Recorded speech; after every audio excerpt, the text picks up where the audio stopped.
Alors on présente bien sûr quelqu'un qui a accompli des exploits et tout, mais je me dis surtout, oh, quelle chance j'ai eue, mais quelle chance j'ai eue. De naissance, je n'étais pas rentier. J'aime beaucoup le terme, non pas je travaille comme guide, non, c'est je guide. Ben ouais, mais quand j'avais 15 ans, j'ai rêvé sur les livres de Gaston Rébuffat. Bon ben papa, ciao, je vais en montagne. Mais moi, qu'est-ce que je fais en montagne en fait? Mais le monde est beau.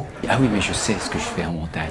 Chaque matin, quand on est là-haut, surtout s'il fait beau temps, on a l'impression que c'est le premier matin. J'ai regardé et j'ai dit, ah, mais il y a aussi ces moments de lumière. Souvent, les hautes cimes, elles permettent à l'homme de réveiller en lui des rêves enfouis.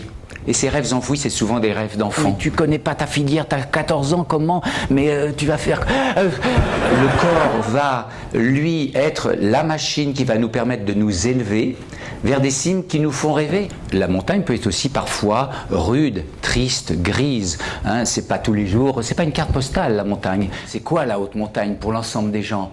C'est Avalanche au Mont Blanc, 9 morts. Dès qu'on entreprend, on rentre de toute façon dans la zone du risque.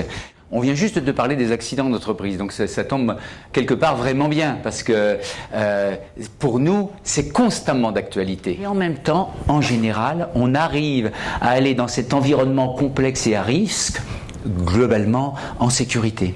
Dans toute activité humaine, si technologique soit-elle et tout, c'est d'abord l'humain qui est au centre.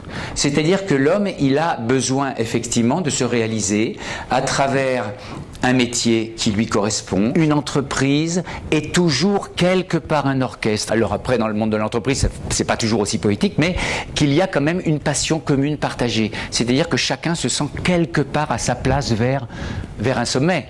On peut de temps en temps bomber le torse, et on sait tous qu'on a nos failles conscientes et inconscientes, nos forces, nos compétences, mais également nos fragilités. Et alors, ce qui est beau en alpinisme, je trouve, c'est que on part ensemble là-haut. C'est-à-dire qu'on va se lier de manière totale. On s'encorde à la vie, à la mort. Et je pense que c'est là qu'il y a la grande force qui peut être celle de la cordée, c'est-à-dire que ce sont des êtres vrais qui unissent leur passion, leur désir d'aller là-haut et j'en finirai là, mais pour moi c'est aussi complètement essentiel et avec bienveillance. Merci.